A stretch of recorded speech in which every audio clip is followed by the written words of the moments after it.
in place. So let me tell you about Gary and kind of where this got started. I'm going to give Colorado Conference some credit on this. We had an industry person facilitate some questions from industry. We always thought after that it would also be good to have it facilitated by a third party. Thought this could be fun. We're doing this with our tire recyclers that handle the tires, collect the tires, process the tires, and then tomorrow we're going to have the tire-derived product manufacturers. So I'm going to now introduce Gary, and then he's going to take it from there, and I'm going to step down. So Gary Henson is the president and founder of an internationally known company called businesscoach.com since 1989.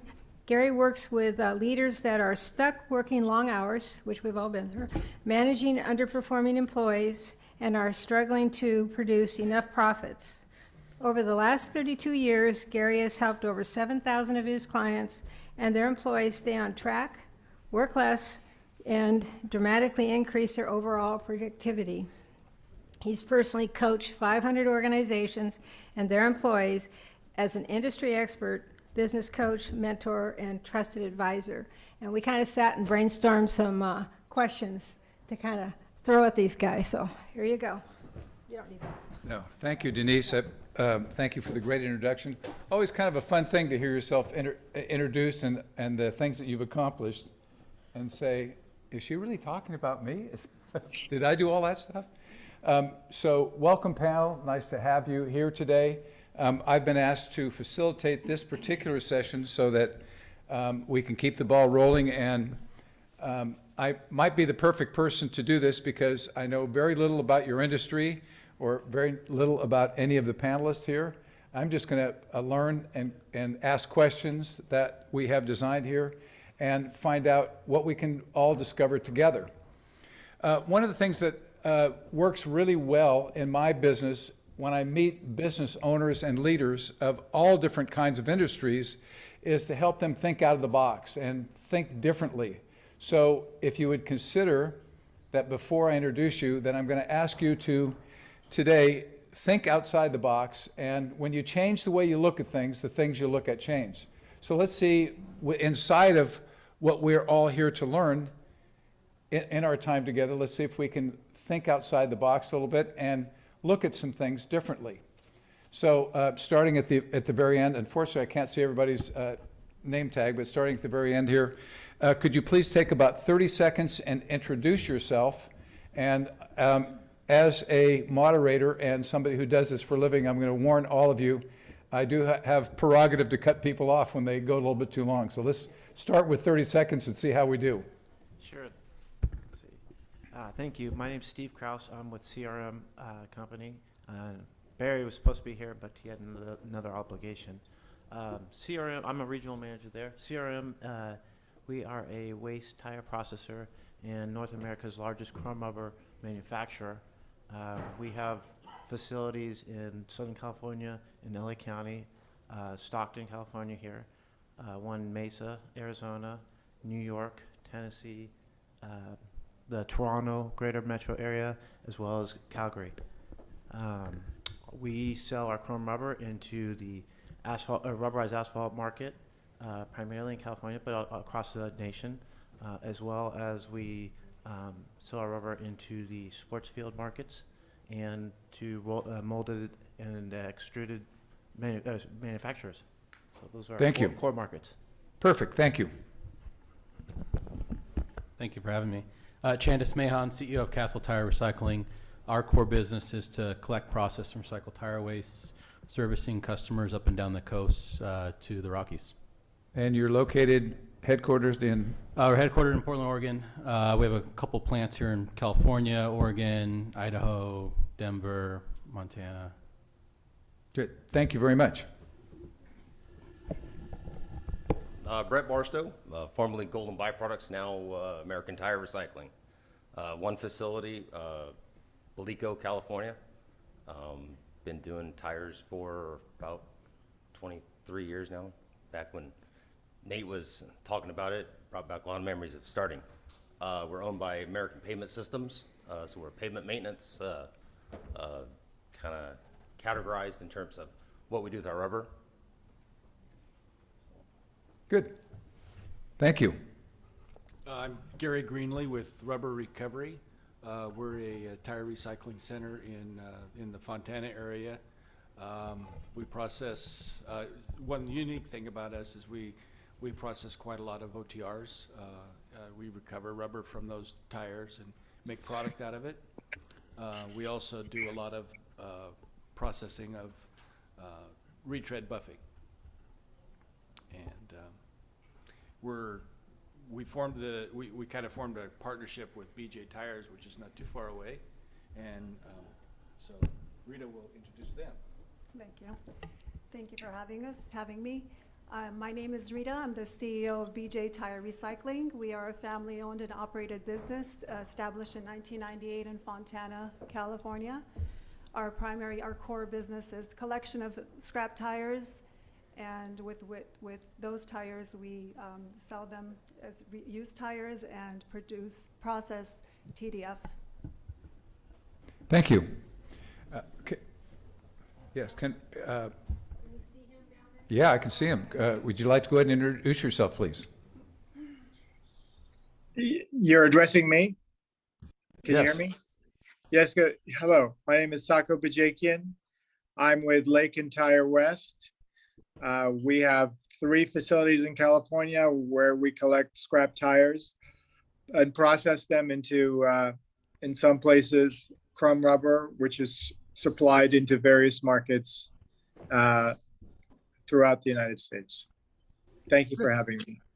You're welcome. Thank you for the quick and direct introduction. We appreciate it. And we can hear you loud and clear. Thank you. Okay, panelists, so what we're going to do is I'm going to ask a series of questions. We're going to start with ladies first, right here to my immediate right, and ask a question. And you can give as complete an answer as possible, but I'd like to have you be direct and kind of think outside of the traditional box, and let's see what we can do to create a panel here that introduces some different topics and different ways that we take a look at things. So here's our first question. With supply chain management bringing about constant interruptions in business today, how are you coping with the existing business climate? Well, one of the challenges we've had has been finding more employees, and with that we were able to we were able to find more employees by reaching out to some of our partnerships, and they were able to actually help us with that. And with regards to hauling, that I think was the most challenge that we were having.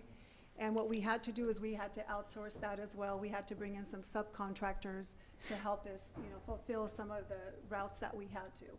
But other than that, in our business, because we're primarily in the tire collection business, we really didn't have any other interruptions in supply. Okay, good. Very good. Gary? Rubber Recovery experienced the same things all other businesses has. We early on I took the business over in 2019. Was it 2019? Yeah, I think so. Anyway, we got out of the business of managing our own truck and transportation, and we outsourced that completely. Unfortunately, that kind of coincided with the other things that were going on, not just the COVID situation, but trucking became very expensive in California due to other regulations, and so it's just been a challenge going back and forth. The partnership that we formed with BJ's has helped in that they have a fleet of trucks that we utilize some as well. Our business is a little bit different in that we don't have many routes that we process or go out and recover tires from. Most of the tires that we process are brought to us.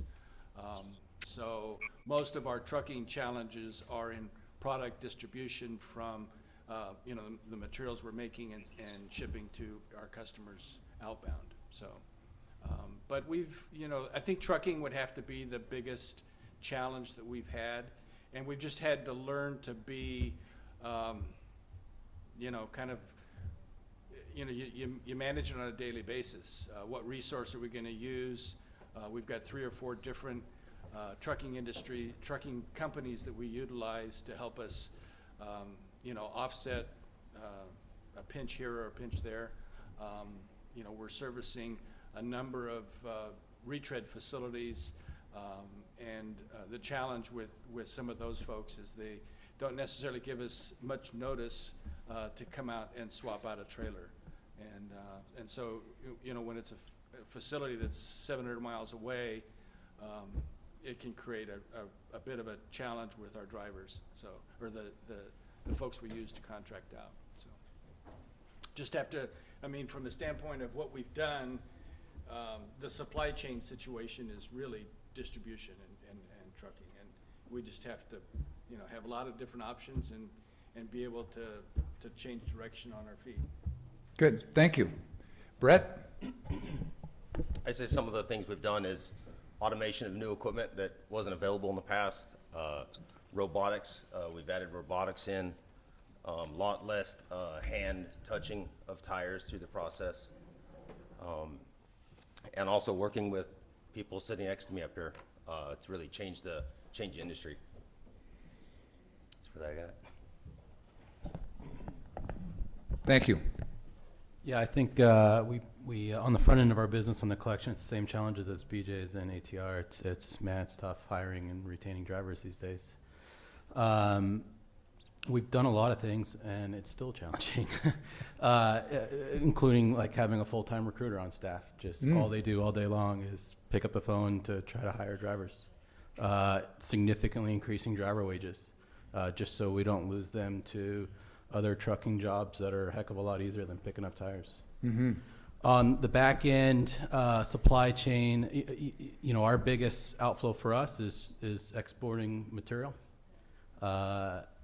We've had port challenges, we've had trucking challenges around that. For us, we made a pretty big investment about a year ago into buying our own port facility. So come back to me in a year, I'll let you know if that was a good decision. But, you know, kind of taking control of the destiny on the outflow side of things is how we're trying to address that. Very good. I'd like to just acknowledge the fact that you're thinking out of the box and you're looking at different alternatives. For example, hiring a recruiter and things like that, rather than suffer through tough times. I know a lot of my clients have suffered through having issues with finding and locating good employees. And very good. I like it. Thank you. Next. Steve with CRM. As far as our supply chain I shouldn't say hiccups, but challenges is, you know, obviously labor has been a little bit of an issue. I think, you know, we chose to look at our culture and making sure that CRM's a good place to work where people enjoy what they're doing and enjoy coming to work. In a lot of cases, we've elevated wage rates, salaries, pretty much across the board in order to retain our valued employees, because employees are the backbone of your company. From a parts perspective, we've seen lead times increase over the last couple of years. Fortunately for us, we have multiple plants with similar equipment in those plants, so we always had stock parts and all the major parts. So it did force us to shift around our parts. We started ordering parts sooner. Obviously, you got to plan with a higher degree of certainty and plan for changes in the economic environment. And then trucking has also been, you know, a challenge from time to time too. You know, between fuel and or driver availability, we've seen an increase in freight costs pretty much across the board. And you know, we evaluate our pricing strategies, make sure that, you know, in some situations we try to push it off to the consumer. In some cases, we absorb that cost. So it's been challenging, but we work through each challenge, you know, item by item. Good. Thank you. Sako, you're next. We faced many of the challenges that these folks are describing. Our philosophy has been to partner with our suppliers and customers and tackle some of these challenges collectively. In some places it was successful. In other places we continue to still have challenges. But by coordinating with them, we try to minimize them as much as possible. Of course, on the employee topic, we focused on employee retention and still face problems with the addition of folks to our staff. And that continues, although getting better. Good, thank you. This wasn't one of the questions I planned on asking, but as long as we're talking about employees and it's such a big topic, starting at the end of the table here, any employee retention ideas that you would want to share with us? You don't have to have any, but it's certainly a big topic right now all across the country. I think from a retention standpoint, obviously you got to make sure you're competitive from a wage standpoint. I think the biggest thing is making sure that you look at your culture and that you're acknowledging the efforts of the workforce, doing things to, acknowledge their efforts and do things to educate your workforce as far as your team and company goals. So those things, I think the more that you do, the more invested your workforce feels within your company. And I think that investment is what helps push you through the obstacles. Thank you. Yeah, for retention, I think Steve hit it on the culture. We're constantly looking at that, on making it a happier, better place. We've gone to evaluating compensation monthly. So it's no longer wait for your annual review. It's, hey, here's what the local wage is. It's going up, so we're just going to increase your wage for you. And then it's opportunity, helping our box fan drivers graduate into CDL drivers, helping our plant supervisors become plant managers. So it's helping them grow within the company. Very good. Thank you. I think Chandos took exactly what I was going to say, is offering that opportunity for that employee to get to the next level, bring them in at one level. They're going to become a leader, manager in different department, and or training a driver with a Class C, get a Class B, get a Class A. Hate to be redundant, but it's same thing. Very good. Thank you. Gary? Yeah, I would just echo everything that they said. The other thing that I've had a lot of success in the past with is, expanding the pool of folks that we would normally have utilized to fill open positions. I've had a lot of good luck with reentry folks and, getting people that wouldn't traditionally be, a candidate for a new hire. But, the folks that have been disadvantaged through bad choices and such, they tend to have a situation where they don't have as much flexibility to be mobile. And so we bring them in, give them a good place to be and a good place to grow. Unfortunately, they can't really move around on you too much because their options are limited. They turn out being good employees, and we're providing an opportunity for them to get back into society. Yeah, good. Offering opportunities, very nice. Rita? Yeah, I think the first and most important thing is the workplace culture, and I think that starts at the leadership level. And I think your employees, see your behavior. They see how you're treating them, how you're treating customers with respect, with integrity.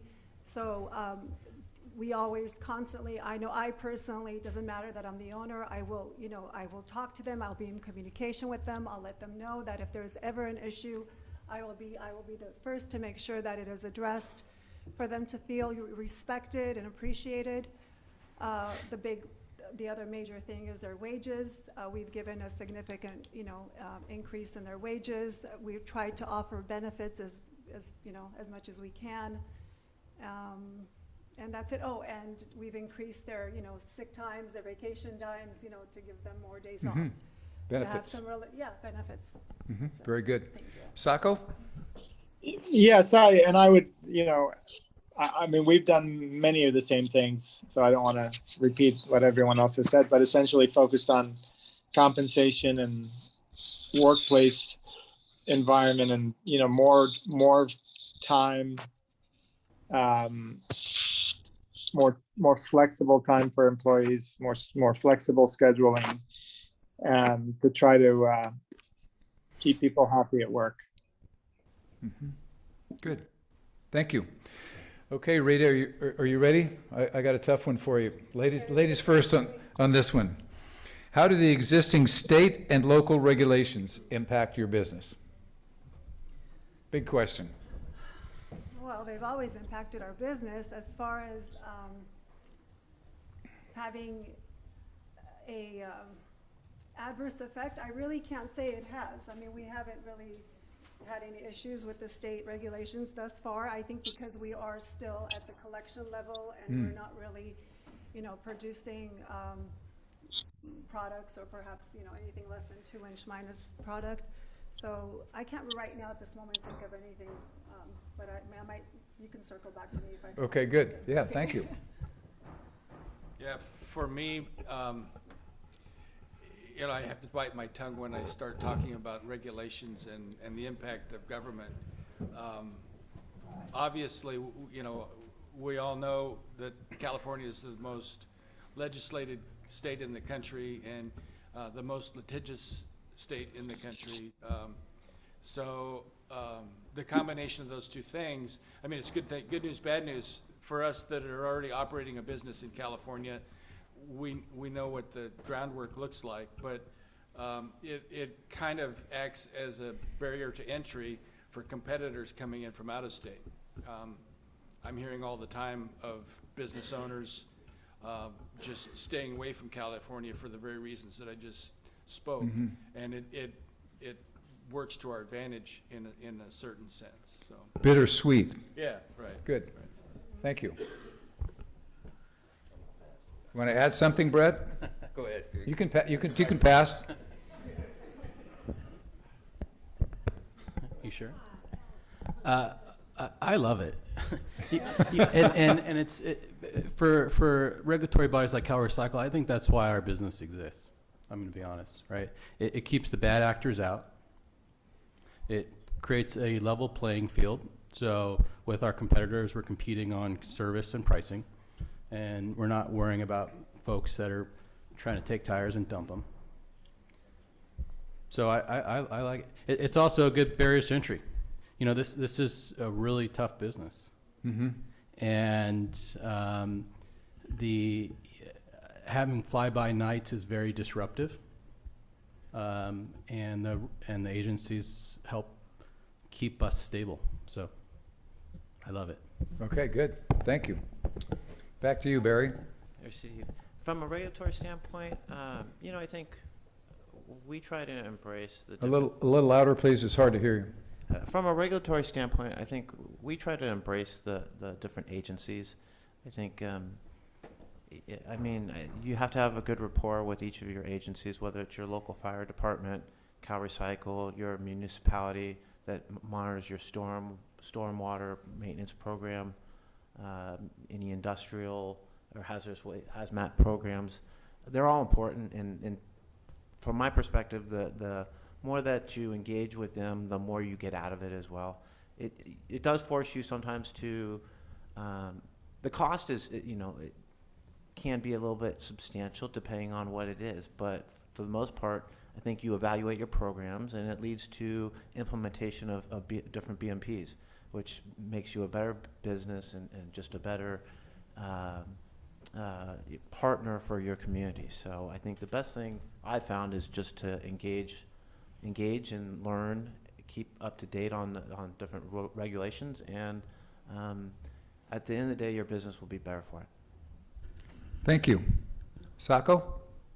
I would echo what Steve just said. I think you learn to engage the different agencies that may affect your business, and while in some cases some regulations we may not agree with or the way they impact us, but at the end of the day, we try to do the right thing. I think, and I'm not an expert on on all the different regulations, but they certainly keep bad actors out. Good, thank you. So being that we have you on the screen here and you just answered the question, Sako, let's have you start off our next round of questioning. Let's talk about quality control. What secrets can you share with us that are keeping your quality at a level that you can be proud of? Well, I don't know about secrets, but it's certainly, it's not something you can take your eyes off. It's something you have to work on every day to ensure that, you know, your quality control measures are implemented and are working. And it's just really just, there are no secrets. It's just through hard work and having good controls and making sure they're followed. Good, thank you. Barry? I think setting high expectations for your products, manufacturing of your products is important, and I think if you adhere to your SOPs, you'll benefit in the long run. For us, we essentially have one main KPI that we try to get the entire company focused around on the front end of our business, which is quality of service. You know, are we there on time or not? For the back end of our business on material, it's having an open dialogue conversation with our customers. You know, we think we're shipping good material. You know, are we? Did you get contaminated material? How do we fix that? What tweaks do we need to make? So it's about just staying engaged with the customer. So did you say your main KPI, key performance indicator, is customer service? Is that what I heard? Quality of service, yeah. Quality and service, very good. Excellent. Thank you. Brett? Yeah, I'd say the same thing, quality and service, and then reacting very quickly to the customer if there is an issue or a change that needs to be made. Just fast reaction. Gary? Yeah, I don't really have anything to add to that. You know, just keeping your eye on the ball, having measurements having matrices that are measurable, and just sticking to it. You know, quality, not just product quality, but quality of a place to work, quality of customer service. Just can't take your eye off of it. Thank you. Pretty much the same thing, quality of service. I think it's just to constantly be engaged with your customers, making sure that they are getting the service that they are paying for, and making sure that the employees are, you know, doing their job, and they are, you know, keeping that quality of service up. Good, thank you. So Rita, I'm going to start with you again. And all of you, or almost all of you, have mentioned something that is very near and dear to my heart. It's what I do a lot of in business, which is help develop the company's culture. And you all have mentioned it at one level or another, used the word culture, or some of you use the word opportunity or environment. So Rita, starting with you, can you talk a little bit about what it's like to develop a company culture and what your particular culture inside of your business looks like? Is there anything that you could point to that you think is indicative of creating a very positive and productive work environment? I think I can sum it up with just a few words: integrity, respect, hard work. I think we make that very clear to we've made that very clear to our employees as owners of the business. We are very hands-on. You know, we're not just sitting behind a desk. We're always in front of the customers, in front of the employees. So, and that's number one. And always letting the employees know, as well as our customers, as well as our competitors know that, you know, we're all in this together. We can all work together. Even as competitors, I think at some point in time we should all be comfortable to reach out to one another. And, you know, when you have collaborative efforts, everyone can win. You know, there's enough tires out there for everyone. So I think really that's it. And play and being an example. The leadership, the management team is very important. And it's just not by words. It's just not by, you know, getting in front of people and saying one thing and, you know, acting differently. And I think the customers, our customers, you know, are very familiar with our culture too. I mean, that's important too. So just, it's relationships. and implementing what what you say you believe in, and what your culture is. Very good. Excellent Yeah, answer. Thank you. I think that hits the nail on the head. It starts at the top. You got to understand from a management standpoint who you are and what you want to accomplish, and then that gets communicated down through the rank and file. And it's not just something you communicate once. It's something that's got to be inbred and reinforced in everything that you do. You've got to talk the talk and walk the walk. And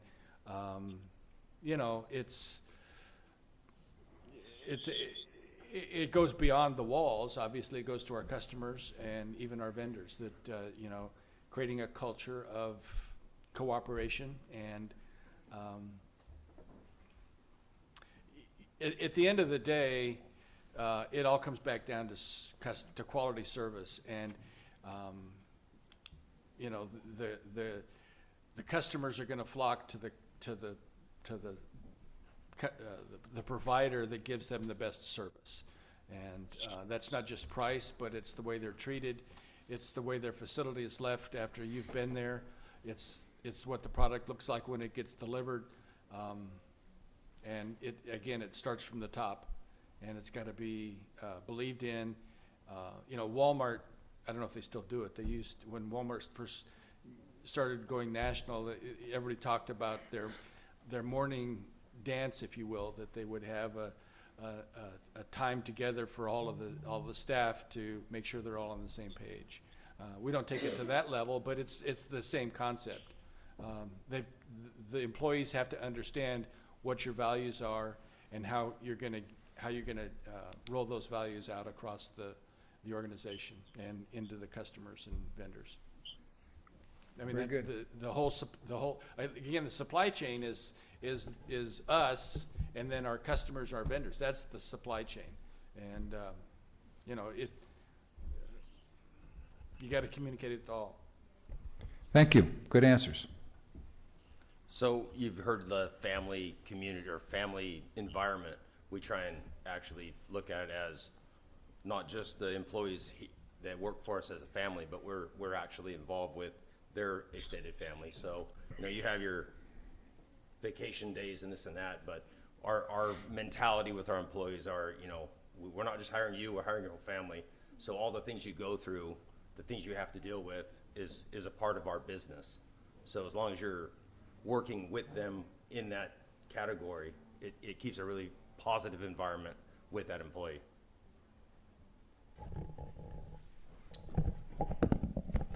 For us, I think it's easy to define your core values. I think but to get that ingrained into your culture, it requires day in, day out, just constant touching and reminding what your core values are. At the end of the day, it's behavior. It's your employees' behaviors, and that's really hard to change. So, for us, we implemented a program called Thunder Pay. But, if we see someone demonstrating the behaviors we appreciate, they get $20, $100 Thunder Pay right there on the spot in front of all the other employees, right? So it's recognition. If we see an employee that has behavior that we know, hey, this is going to be hard to change, well, you know what? Maybe they're not a good fit for us. So it's kind of managing behavior. Thank you. I think all the panelists here have really hit the nail on the head. Rita talked about respect. I think the respect that you show for your employees and your customers, they have to feel it. You have to acknowledge their efforts and make them feel like a valued member of the team. Every job and every task is important. If it wasn't, then you wouldn't do it. And whether that's you're loading a truck, you're a machine operator, a scale attendant, or even just cleaning the restrooms. All the jobs are important, and you have to treat them that way. And I think you show and be willing to get side by side with your employees. It doesn't matter what level of employee you are, whether you're on day one or you're a manager or an owner. I think people value those that are willing to get in the trenches with them and get your hands dirty. And you acknowledge people's efforts, and it goes a long way. And so whether that's your employee or your customers, it's the same thing. So I think it also applies on the customer side, the customer service, ingraining yourself in your customer's experience so that they have a positive experience. Very good, thank you. Sako. I would echo many of the things that have already been said, but I think, making sure that that people feel like that they're being listened to, creating a safe working environment, obviously. I think, the leadership feels as though it's serving the employees, that we're there to help them and make sure they succeed. And I think that's it. Good, thank you. Thank you. Great answers, by the way, panel. Very, very good.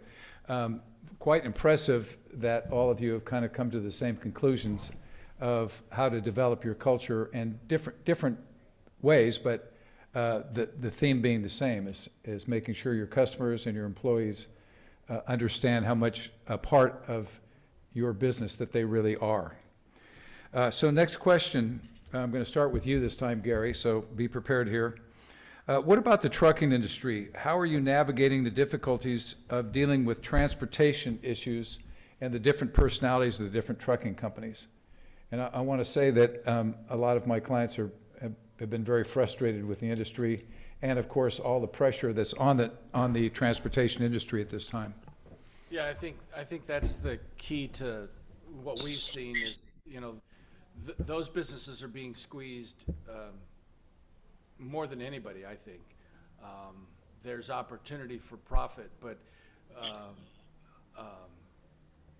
it's just gotten incredibly difficult through COVID and regulations that hit the trucking industry specifically in California just before that. They're still reeling from the investment in equipment, the inability to get drivers, and the exodus of drivers out of the state. We've just been forced to be creative in everything that we do with regard to trucking. For litigation reasons, we decided it wasn't worth having our company out on the road and facing the liabilities that we were facing. So we rely solely on outside services for delivery, pickups and deliveries. I still think that's the right decision for us, just because we're so small. But it's incredibly expensive, and it's just gotten exponentially more so. Even seemingly short routes, the cost explodes for no apparent reason other than who knows what. So I know the trucking, 9 times out of 10, it's not ending up in the driver's pocket. So that's not the problem. Thank you. That way. Brett, you're next. We've offered different types of service. We actually brought in boxes now, so we offer a drop box service that really helps on bringing the cost down of unloading in terms of trucking. We do not unload by hand anymore. It's all automated. We tip trailers. So both of those have helped tremendously with the increase of cost of trucking. Thank you. For us, our drivers are our most precious resource we have as a company. So we let them know that, and we treat them that way. It's for us, our drivers, their entire family has full medical benefits. It's just simple things like that. So they are treated that way. On the costs, we all feel it, like fuel. Our average gallon per tire of what how much fuel we burn for every tire we pick up has been the same for the last 4 years, and our cost is more than doubled. So getting help from our customers with fuel service fees, that helps us maintain the margins so we continue to be a healthy business. And you let your customers know that the cost of the additional fee is going to stay there until the prices go down, of fuel or other costs, or? Yeah, fluctuates on a monthly or a weekly basis, depending on what's going on with the market. And then just being transparent about it with the customer. Yeah. You know, they get it. You know, they see their fuel going up as well. So- Absolutely. Good. Very good. Thank you. Barry? Trucking's been a real challenge over the last couple of years, between availability of parts. Repairs on your vehicles can be a challenge. Sometimes the parts are unavailable for weeks. New tractors are, you're 6 months to a year in lead time. The cost of tractors have gone up substantially. You used to be able to get one for, $140,000, $150,000. Now you're over $200,000 for a new Peterbilt. So cost is substantially increased. Fuel's increased. It's definitely a challenging environment. I think, we do a lot of contracting of freight as well. So I've expanded our network as far as the number of brokers we use, the different carriers we use. A lot of effort's gone into utilizing different carriers, looking for backhaul opportunities, other manufacturers that transport goods up and down the same lanes that you're transporting, rubber in my case for. So we look at it from different perspectives and do the best we can to limit our costs. Cost has increased in those areas. We have tried to push some of that cost off to the customers, and in some cases successful. Some it's a challenge to a degree, but you do the best you can. But we definitely put a lot more effort into planning our assets as well as expanding our network of carriers and providers. Yeah, so have you found any one particular idea, Barry, that works better than the other? You mentioned you tried brokers and you tried different things. Is there something that seems to be the easiest route for you to take? Well, it depends on where your products are going, but I've used everything. So I use ideally I'd look for carriers, asset-based carriers that have several tractors that have the ability to go multiple spots. I might ship out Chrome Rubber, might ship out 10, 12 loads a day, so truckloads. So I have to be real flexible and really network and really have an expanded cast and web of options.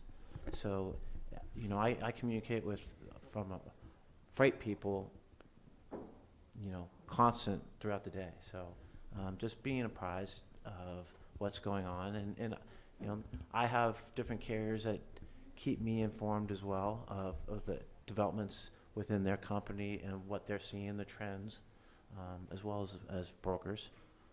So I think I've spent much more time and effort in that area just as a way to try to find opportunities and limit costs. Very good, thank you. Rita?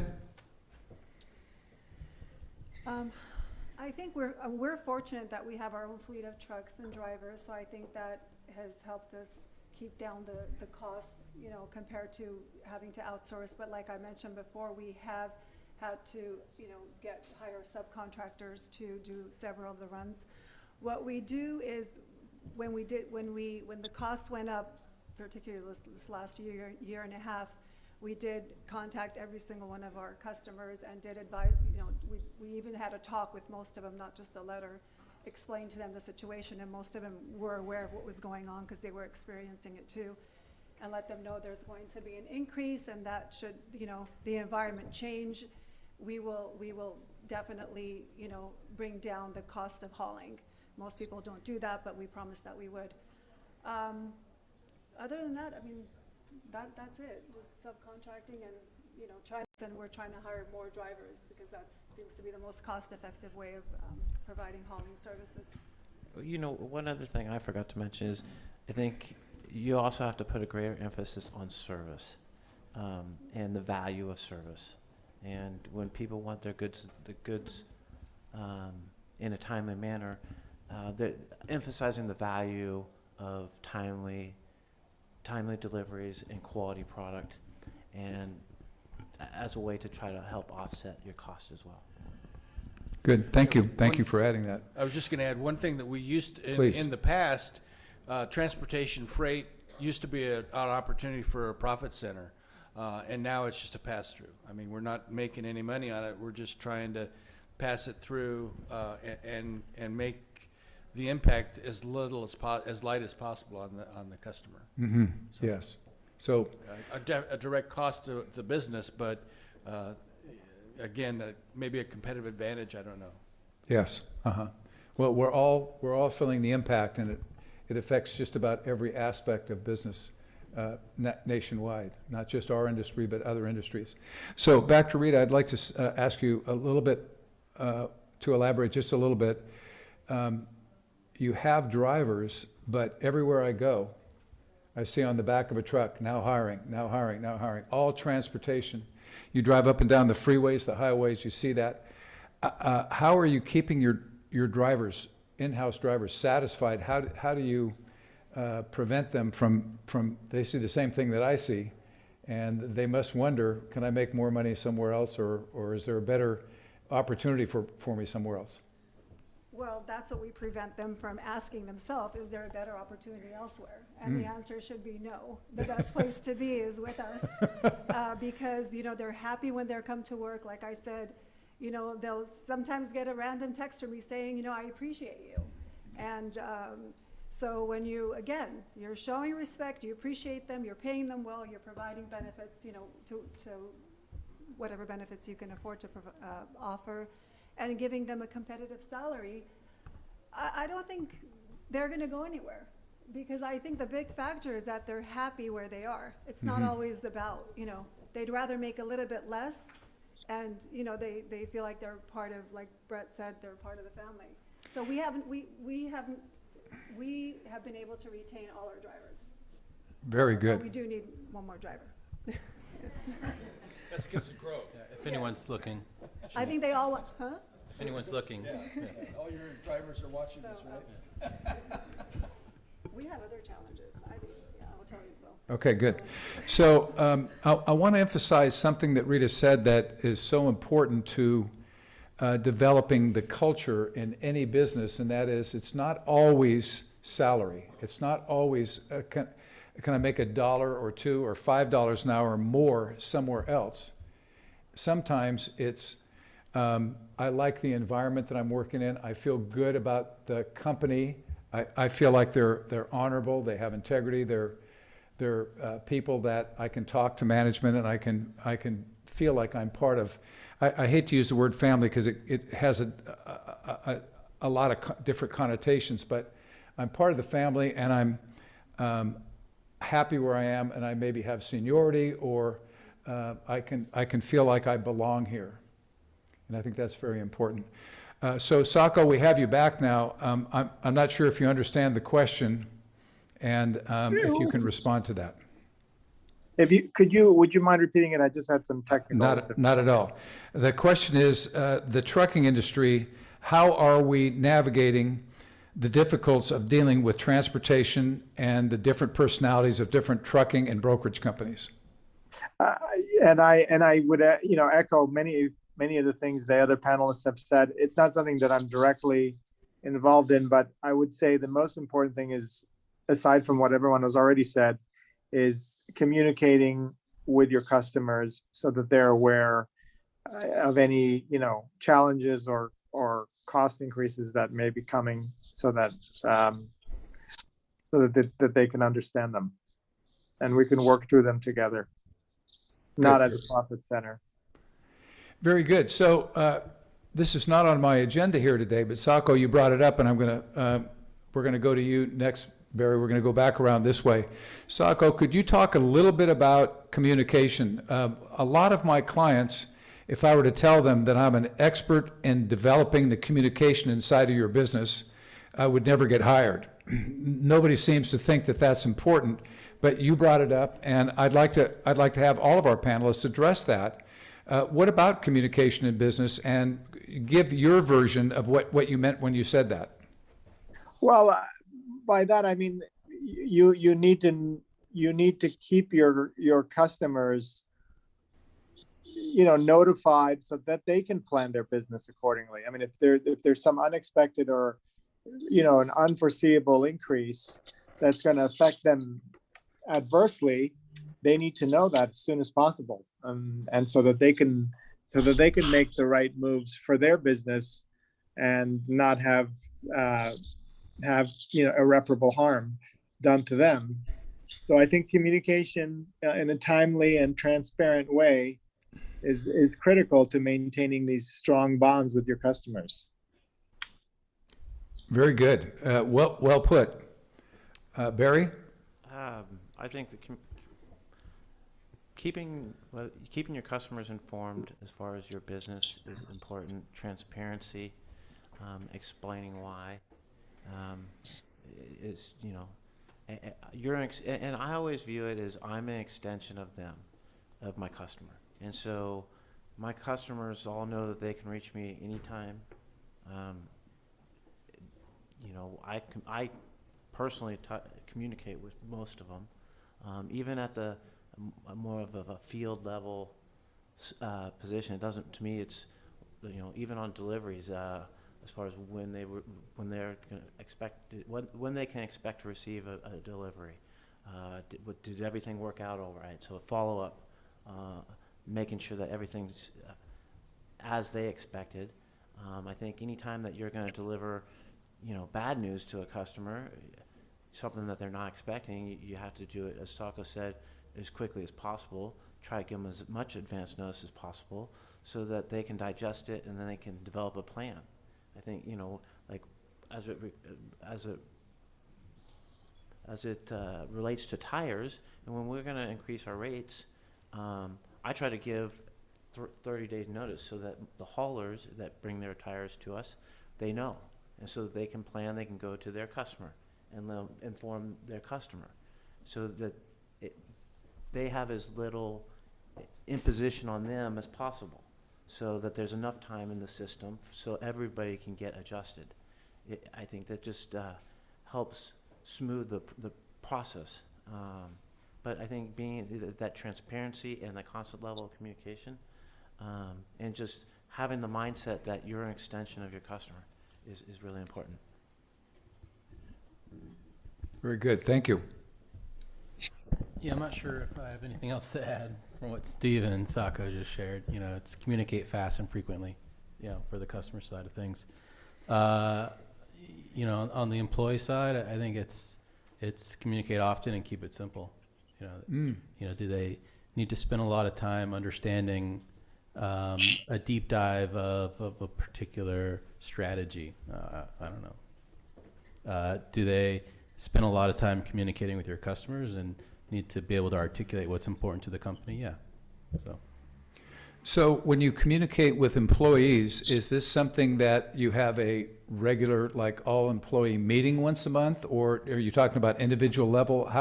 How do you see your communications best suited for the employees?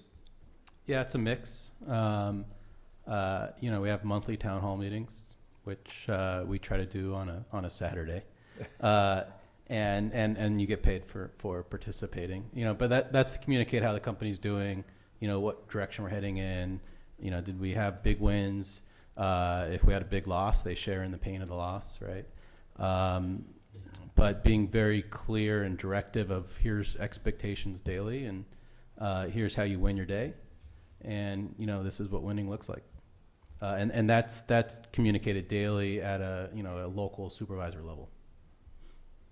Very good. The word has been kicked around here a number of times, transparency, which I'm excited to hear everybody use. That's a great way to have employees understand what you're going through, not only working with them, but the things that are the pressures that are on the leaders of a business. Very good. Thank you. Brett? Yeah, on the employee side, we run 24/7, so with multiple shifts. So it's not only laying a weekly plan out, but one reaction or one issue can happen one night that's going to change your day completely the next day. So just nonstop, more than normal, more than the past. We do a lot more group texting in terms of certain departments and certain areas. And then, of course, weekly, monthly meetings. Group texting, very good. Yeah. Excellent. Unfortunately. Yeah. That's got its good and its bad sides to it, yes? Yes, Gary? Yeah, I'd just echo everything that the other panelists said.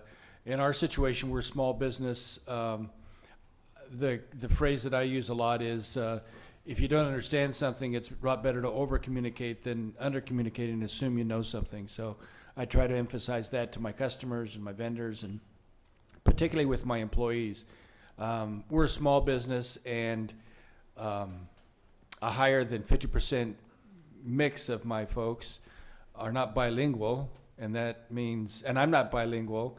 I don't speak Spanish, they don't speak English, so our challenge is compounded by that. But and that really underscores the need for, if they come away from a discussion with me that they don't understand clearly what's going on, rather than culturally their gut reaction is to shake their head and say yeah.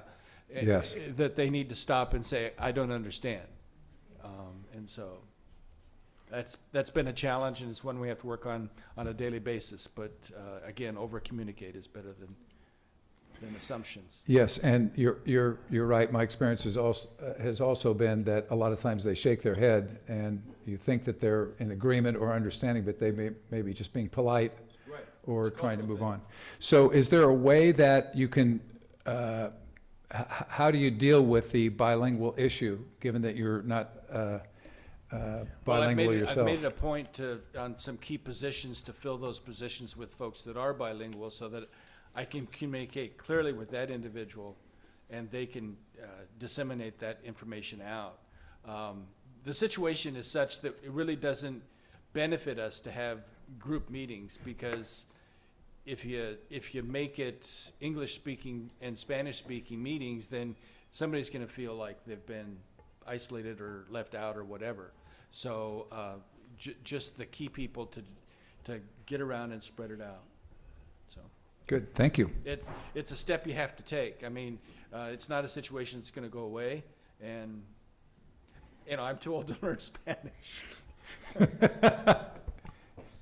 Rita? Well, transparency is key, and I think the only way to achieve that is communication, like any relationship. I think whether it's a vendor, a customer, or an employee, I think that those open lines of communications have to exist constantly. The frequency, I think it really depends on the individual, on the relationship. I think some people just don't want to be bothered. Some people want, need a little bit more hand-holding. So I think at the management level, you need to have a sense of, whether it's employee, vendor, or customer, what kind of communication, what level of communication or frequency of communication you must have. But that's the only way for you to discover what their challenges are, what their successes are too. Even if it's your employee, if there's something you can do to help them become a better driver or a better tire sorter or whatever it is in their position, you need to hear that out and let them tell you what works. And the same with the customers, as Barry? No, Steve, sorry.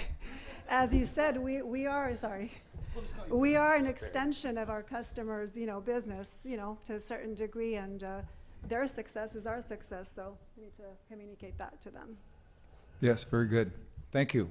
Great answers, panel, and good dialogue going with a variety of different ideas. Next question. Considering California's labor laws can create problems for us, along with sick leave, family laws, COVID mandates, et cetera, for a business with 25 or more employees, that's 312 days of unfunded mandates in California. What does that mean to your company now and going forward? Rita, you want to tackle that one? Sure. what does that mean? Well, I don't think we have much of a say, but I do think that, you know, if you asked me this question 12 months ago, 24 months ago, before COVID, my response might have been different. Mm. But I think now I'm more compassionate. Mm. So, and I think we have, I mean, it is a law, whatever they said, we have to follow it. But like I said, I think we're more understanding and more compassionate to what those regulations or laws are. But I would not have been so compassionate 12 months ago, 24 months ago. So Because you, I think we were just all in different kind of world, but I think we've all, reality has hit us, you know, and I think, you know, I think I've always been compassionate, but it just made us, it put ourselves in other people's shoes. I always put myself in other people's shoes, but a little bit more now than ever before. So impacting us, it hasn't. We'll just deal with it. We well, have to. it's impacting you from the standpoint of maybe, financially, but maybe you're seeing things from a different perspective, and it forced you to do that. I know in my case, I have learned to do some Zoom calls and some internet things that I didn't do before. Oh, I like that. Yeah, go ahead. Oh, well, that has always not been an issue for me personally, because I don't go to the facility. I work remotely, so that worked for in my benefit. I always work remotely anyway, so it really didn't have much an effect on me. But I think more and more people are liking that. Well, but vendors and other meetings that maybe were in person before, now Yeah, they don't mind, as long as they still see you on a screen. yeah. You know, it's different than being, you know, face to face, but thank God for technology. We can do Zoom calls and FaceTimes or whatever it may be. Good. It works out for us. Very good. Thank you, Rita. Gary? Well, I think the regulatory environment has gotten to a point to where it's acute.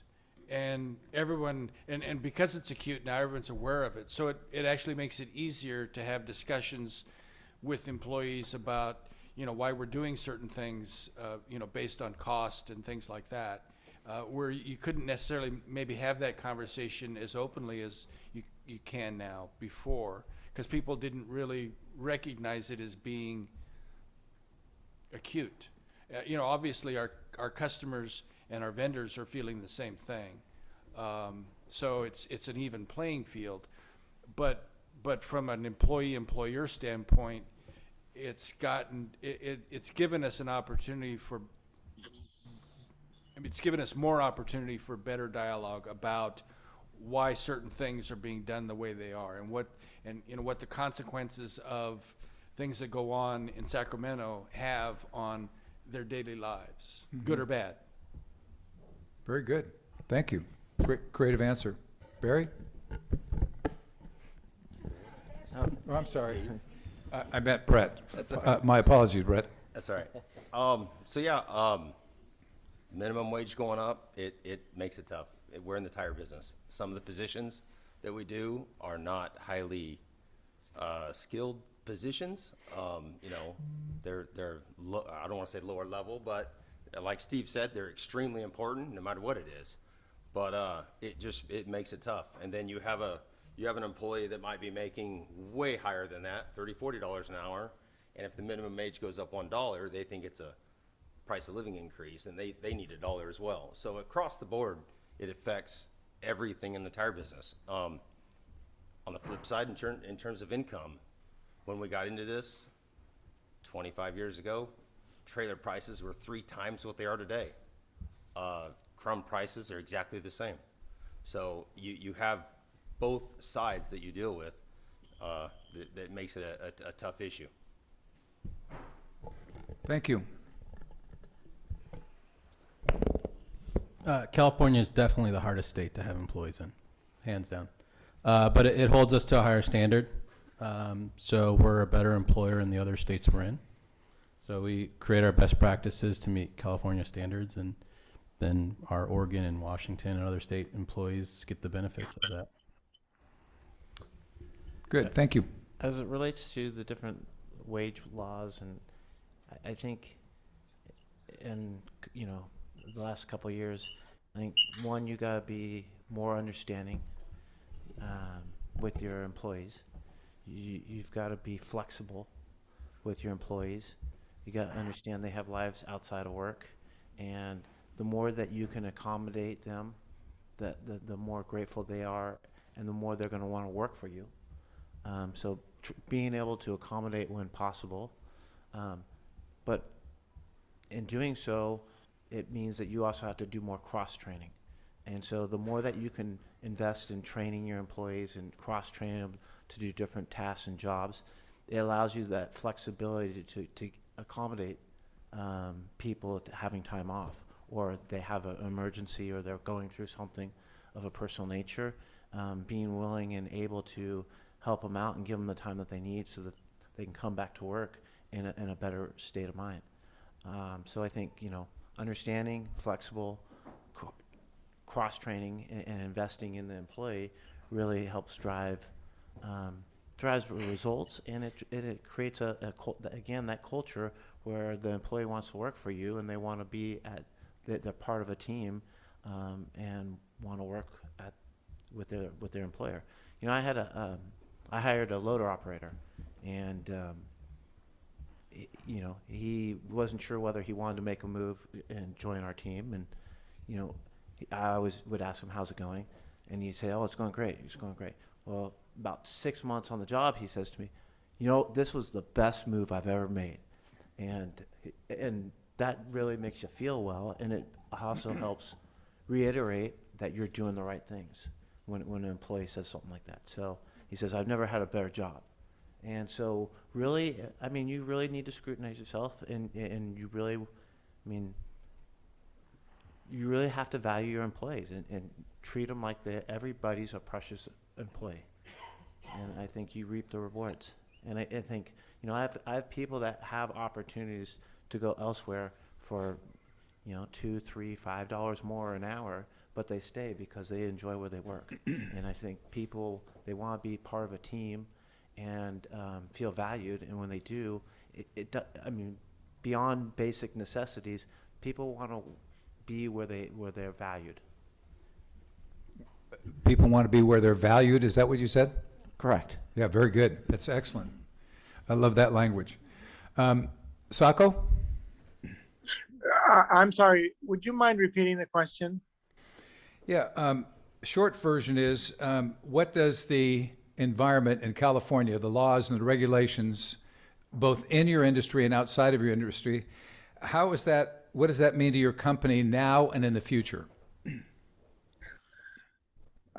It's a difficult question for me to answer. We have a fairly large number of employees, and I know we have a team of dedicated people who look at that and study that. I'm certainly no expert, other than to say that, it's obviously something we have to be in compliance with, and to promote the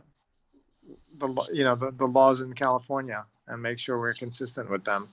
Beyond that, I'm not sure what else to say other than what's already been said. No, we're just getting different opinions, and that yours is fine. That works. Okay, last question. Rita, you get to field this one first. I'll tee it up for you. A lot of times I wake up in the middle of the night and I think about creative ideas or things that I would like to implement into my business or into my client's business. The question is, what is the most creative thing that you've done, or the thing that you've done that you're most proud of in the last 12 months inside of your business? And I don't mean proud like bragging. I mean something that you thought, wow, this might work, but it took a risk, or it took some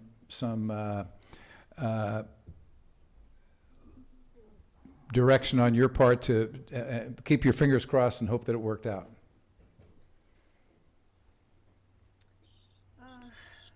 You want to pass it along to Gary? You can always point to Gary next to you and nothing I can really discuss right now. It is work related. It has to do with more of a long range plans that Okay, we have, but other than that. Yeah. Okay, that's fine. There you go, Gary. I don't know about in the last year, but in the last 2.5 years or so, I've reimagined. That's a new phrase that I don't like, but I'll use it. I've reimagined what the business looks like, and in the face of some pretty significant adversarial situations, we've been able to change the business and grow it significantly, and I'm, I guess, most proud of that. It changed the business how? I don't want, you don't have to get into grave detail, but when you say change it from what perspective? Well, we were forced to creatively come up with alternative sources of raw materials and such. So Okay, good, that's really all I can say. good. Actually, that was not in the last 12 months. That's why it completely Yeah. went over my head, but that would be my accomplishment too. I did not think that we would be part of another great company, at least, to revitalize it, I should say, as Gary said. So I'm very proud of being, an owner of Rubber Recovery. So, but that was more than 12 months. So is that a merger, kind of, or a partnership, or acquisition? Okay, good, very good, thank you. Okay, Brett. I would say two things. Automation, the past six to 7 months, we've done some really cool stuff. And a little bit longer than that, working with Levon here with some really nice new state-of-the-art equipment that this industry has needed for many, many years. Those are my two things. Can you elaborate on either automation or what kind of equipment you're talking about so that people can get a bigger picture of what it is that you On the have automation, accomplished? kind of spoke about it a little bit, like, unloading with tippers, less touching of the tires. In terms of our rubber bark line, robotics, stacking, wrapping, fully automation. So it's really cool to have that all in place now, help bring that cost down to provide that product to the market at a good rate, at a good price. In terms of equipment, Levon has been designing equipment for many years, and we finally have a steel rollout finally that we can use in our mills that it's been needed for many, many years. So it's exciting to start to work with new materials that in the past, we just haven't had that. So along with automation and new ways of doing things comes a cost and a price Oh, to that. absolutely. Yeah, so an investment in your business as well. Yes. Yeah, okay, good. Thank you. Two things come to mind. First and foremost, I think, is hiring good leaders. Say it again? Hiring good leaders in the company. Last 24 months, we've focused really hard on top grading and hiring leadership that helps us grow and build our company. So that's been fun and rewarding to see. And then this year we retooled our Portland plant with another Levon plug. But we retooled our plant with, we got rid of an old crappy 20-year-old system. And just the sense of pride and ownership we have with the employees now at this plant is just night and day difference. So our employees are happier, our profit margins are better, and our headaches are less. So that's, it's a win on all fronts. So another way to develop your company culture is providing for the employees so that they can see that you're investing in the company and improving the process, and thus making it more advantageous to work for your organization. Yeah. Long run, yeah, very good. Thank you.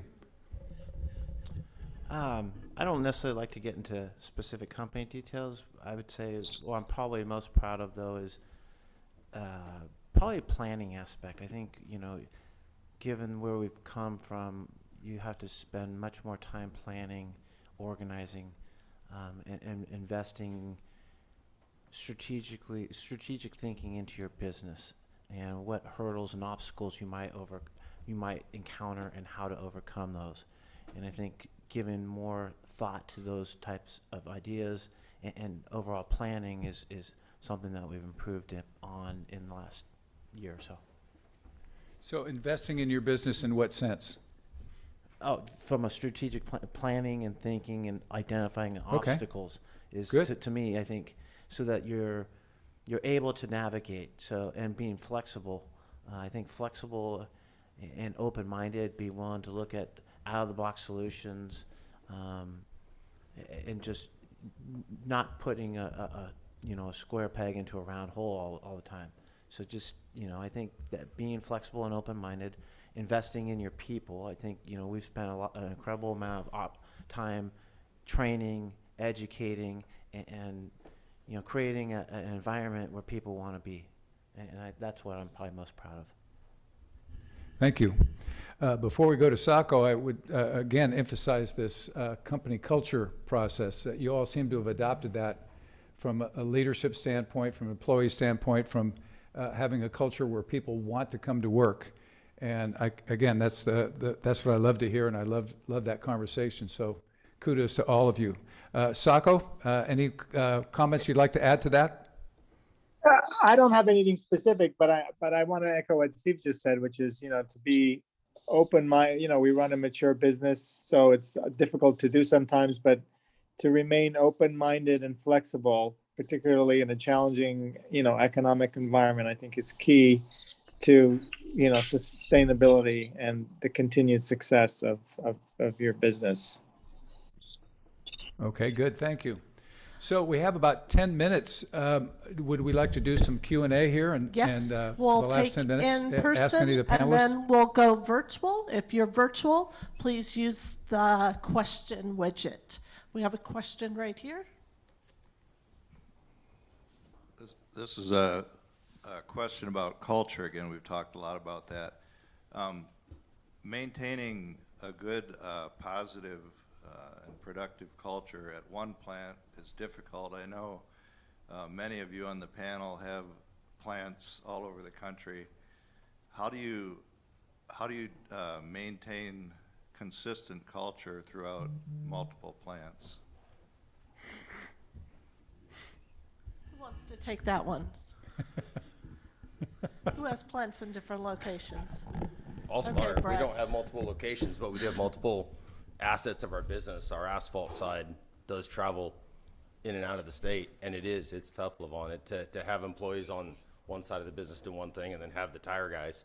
They're always looking over the fence at each other. But again, it's just, hate to beat it to death. It's, that culture for that side of your business needs to, withstand itself, and we work together beside each other and with each other.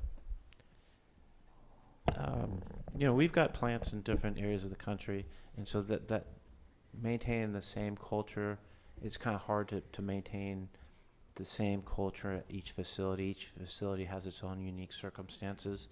I think the common theme is respect for the employees and engagement.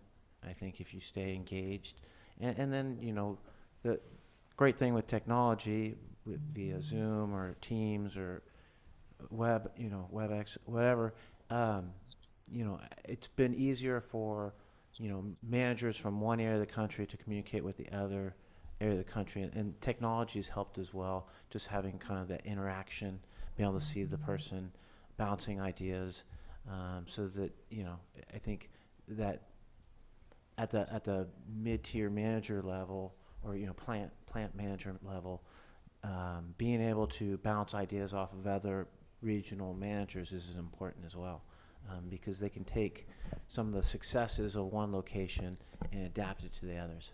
But it still comes back down to respect and valuing of the employees, and educating and training.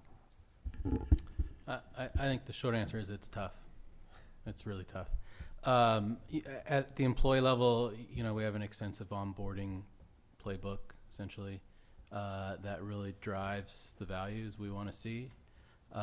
So we try to spend a lot of time onboarding the employee with a consistent playbook across all locations. From a leadership perspective, we have a leader that's responsible for multiple plants, so he's a common thread between the plants.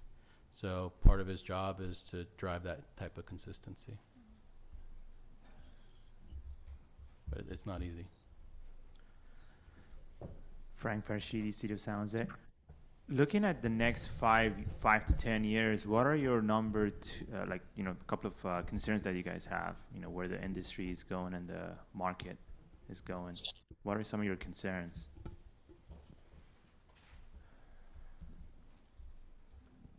Sako, would you like to take that one? Sorry, I'm sorry. I just had some issues with connectivity. Could you repeat the question? Yeah, looking ahead in the next 5 years, what are your concerns with the industry and the market that you guys are in? The concerns are to make sure that we have a sustainable model and that we continue to grow. I think by finding new markets and for our products, and because if you stand still, your business will likely not survive. Any of our other panelists? We've always joked that we'd be good until they make the floating car, but now it sounds like EVs are going to solve our problem. So we'll have more tires to shred. Rita? The only challenge that, not the only, but the challenge that comes to mind now that we have right now, and we'll probably always have, I hope not, but we probably might have, more than the employee retention, more than the regulations, more than the cost of fuel going up for me, is I wish there would be a regulation or there would be some kind of control with regards to the tipping fee, having some kind of a floor price. So that is the challenge ever since I've been in this business, is that's the challenge we always have. I know there's, we have competitors and we're always trying to, compete for business. I get that. But it's just, I wish that's my biggest challenge, is that, we're competing against unreasonable prices, tipping fees. And not most of the time, the reason why that's happening is because they're just trying to, snatch the customer away from you, or just to, to retain that customer. So, and when, cost of everything is going up, it's sometimes difficult to compete with those tipping fees. I don't know if you guys are having that challenge, but for me, that's what it is. I wish we would have some kind of a floor price set on the tipping fee. Not a ceiling, but at least a floor. Yeah, I mean, what keeps me up at night is hiring. It's what prevents us from growing. It's what impacts quality of service. I don't think that problem is going to get any easier anytime soon. I think there's probably a recession in the near future for us. That might help solve that problem. But then we're in a recession. So, but you know what? I'm actually pretty bullish on this space. I don't know. I think this is an interesting industry. Tires aren't going away. I think, pretty frankly, it's pretty pathetic on what our recycling rates are as a country. What John posted today, it's kind of sad. We should probably be doing better as a nation. So I think there's a lot of opportunity there. I think, I don't know that I necessarily view it as a problem. I think you really have to be forward-thinking and planning, where the direction of the company, really evaluating your end markets and the direction of those markets, investing in spending time with your customers and looking for R&D opportunities to create new products or markets, something that can be scaled, and based on guidance and working with your customer base and making sure that you're in a position that you could take advantage of those opportunities.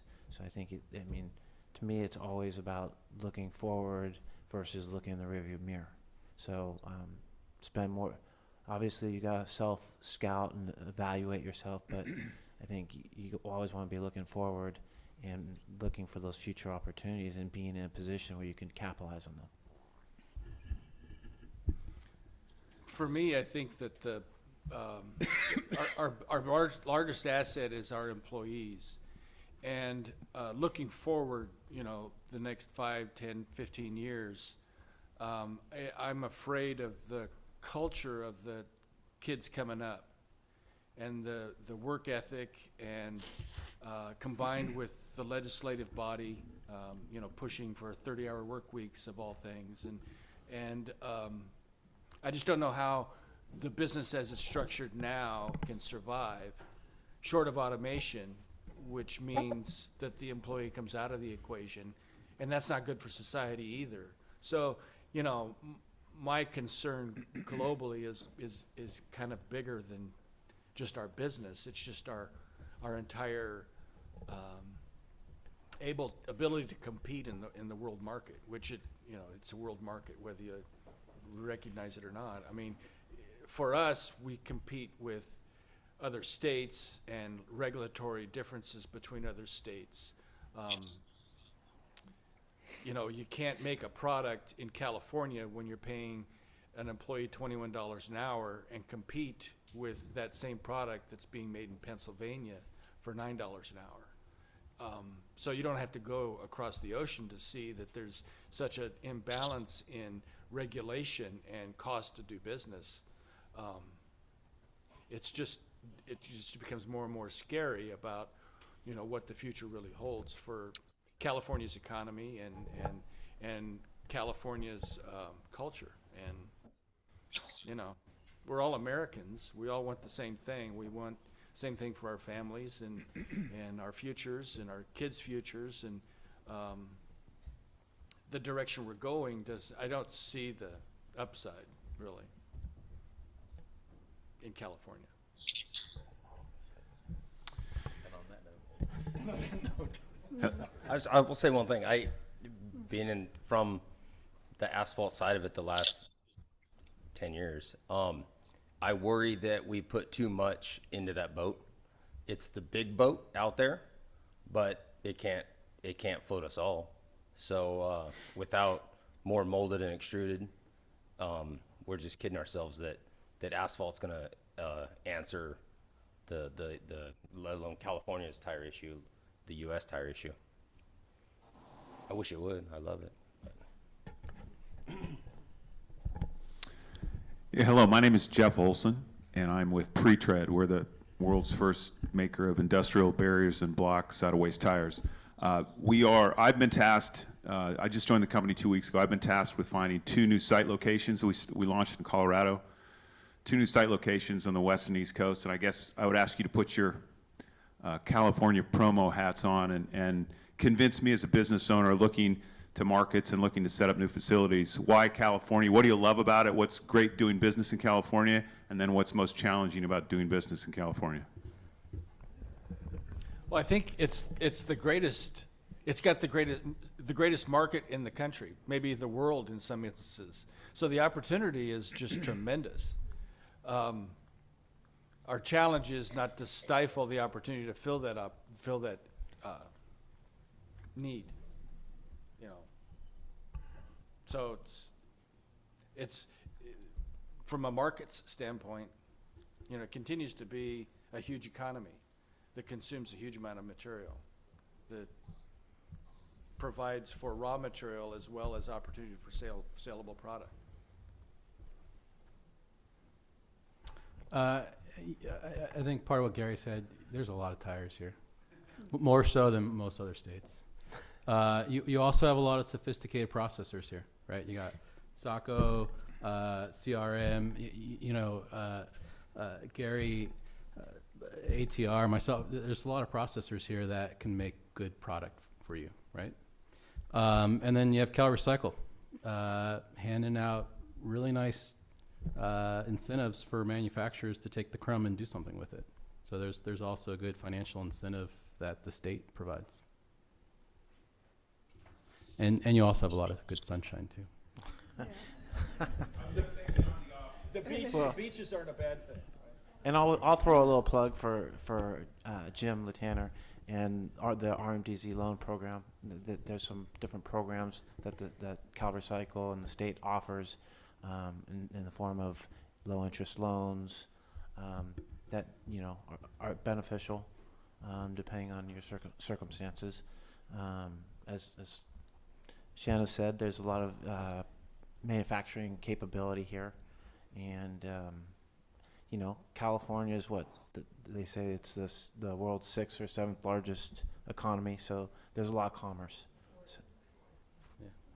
So, That and the road construction here is endless, which always needs roadblocks.